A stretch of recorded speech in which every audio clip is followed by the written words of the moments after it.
এবার বিদঘুটে মূর্তি সরে গেল কোথা থেকে? যুব ভারতীর সামনে থেকে।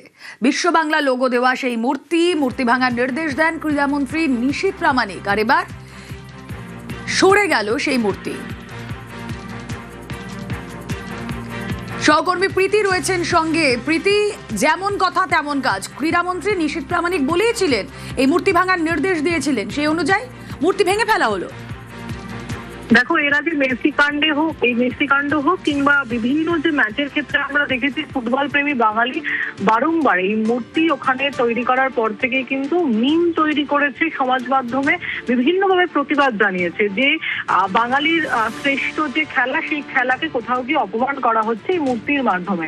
এবং নিশীথ প্রামাণিক তাকেও তিনি যখন ক্রীড়ামন্ত্রী হিসেবে দায়িত্ব নেন, তারপরে যখন সাংবাদিকরা এই প্রশ্ন করেন যে বিভিন্ন জায়গায় যে পুরনো মূর্তি ভাঙা হচ্ছে বিশ্ব বাংলার, সেগুলোর পাশাপাশি কি এই মূর্তিও সরিয়ে ফেলা হবে, তখন কিন্তু ক্রীড়ামন্ত্রী নিশীথ প্রামাণিক তিনি সাফ জানিয়ে দেন যে ঠিকই এই মূর্তি সরিয়ে ফেলা হবে। এবং এই মূর্তিতে ঠিক কি ছিল?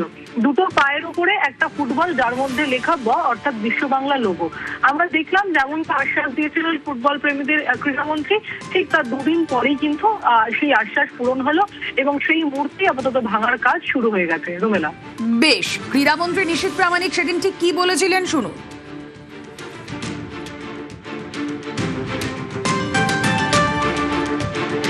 পিডব্লিউডিকে আমরা সেটা সরাবার জন্য আমরা চিঠি করেছি। খুব তাড়াতাড়ি ওই মানে যে অদ্ভুত যে মূর্তিটা রয়েছে সেটা ওখান থেকে সরানো হবে এবং পাশাপাশি সেখানে আগামী দিনে আমরা পশ্চিমবঙ্গের কোনো বিশেষ ফুটবলারের আমরা সেখানে মূর্তি স্থাপন করার কথা পরবর্তী সময়। আর এদিকে নির্দেশ এলো তৃণমূল ভবন খালি করার। বাইপাসের ধারে তৃণমূল ভবন খালি করার নির্দেশ। তৃণমূল ভবন খালি করার নির্দেশ বাড়ির মালিকের।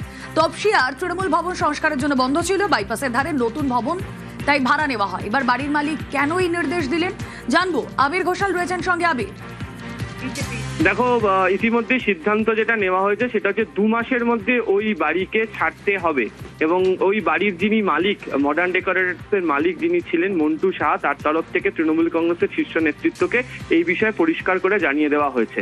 এবং তার বক্তব্য যে 4 মে ফল বেরোনোর পর ওই বাড়ি লক্ষ্য করে পাথর ইট ছোড়া হয়েছে এবং যে অবস্থা তাতে ওই বাড়িতে কোনোভাবেই তার প্রপার্টি তারা মনে করছেন যে নষ্ট করতে পারবেন না এবং সে কারণে তিনি বলেছেন যে ওই বাড়িকে ছেড়ে দিতে হবে। তুমি জানো যে 2022-এ তৃণমূল কংগ্রেসের তরফ থেকে সিদ্ধান্ত নেওয়া হয়েছিল যে তপসিয়াতে তাদের যে তৃণমূল ভবন রয়েছে সেটাকে সংস্কার করা হবে, পরিবর্তে তারা নতুন বাড়ি খুঁজছিলেন। তখনই হচ্ছে মন্টু শাহর এই বাড়ি তৃণমূল কংগ্রেসের তরফ থেকে ভাড়া নেওয়া হয় ক্যানাল সাউথ ইস্ট রোডে এবং গত কয়েক বছর ধরে এখানেই বিভিন্ন কাজ তারা করেছেন। শেষমেশ সেই বাড়িকেই ছেড়ে দেওয়ার কথা বাড়ির মালিকের তরফ থেকে উল্লেখ করা হয়েছে। তৃণমূলের বক্তব্য, তারা এই বিষয় নিয়ে আলোচনা চালাচ্ছেন। আগামী কয়েকদিনের মধ্যে তারা সিদ্ধান্ত নেবেন যে তাদের দলীয় কাজকর্ম কোন অফিস থেকে পরিচালনা করা হবে। ওকে আবির, বাড়ির মালিক ঠিক কি বলছেন শোনা যাক।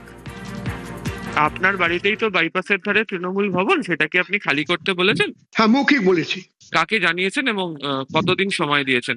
আমি 2 মাস টাইম নিয়েছি, যাকে জানাবেন তাকে জানিয়েছি। তারা কিছু উত্তর দিয়েছেন? তারা বলেছেন আমি 2 মাসের মধ্যে খালি করে দেবে। মৌখিক, কোনো লিখিত নেই, চিঠিপত্র নেই, কিচ্ছু নেই। আর যখন আপনার বাড়িটি আপনি ব্যবহার করার জন্য দিয়েছিলেন তখন কি কোনো লিখিত হয়েছিল? হ্যাঁ, হয়েছিল। তাতে কি লেখা ছিল?